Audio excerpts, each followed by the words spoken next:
तेबे नमस्कार दर्शक बंधु तोरी तो आज जबरदस्त एपिसोड देखबार लगी पाए जे एपटे चिकी को जेजेमा सीता परी सजाई देथिबे। हाँ दर्शक बंधु आउ राम को मध्य तांको माँ राम बनई देथिबे आउ जेजेमा चिकींकर नजर उतारुथिबे। हाँ दर्शक बंधु एणिति कि राम को माँ मध्य राम को नजर उतारुथिबे। आउ एपटे निशा गुंडा माननकु कहूथिबो स्टेज ऊपर एमिति जगार जेमिति लगाओ जेमिति से दुई जण थिला बेले मृत्युर भी फूल वर्षा हेबो एमिति कहिबो निशा।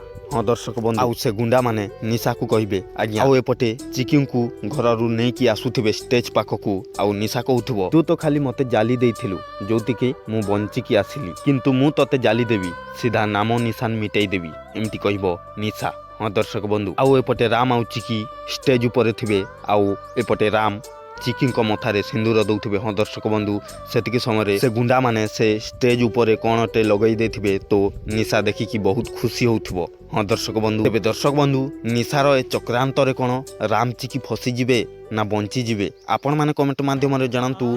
आउ निशा कोन ए चक्रांतरे सफल होई पारिबो सेटा मध्ये कमेंट माध्यम रे जणांतु।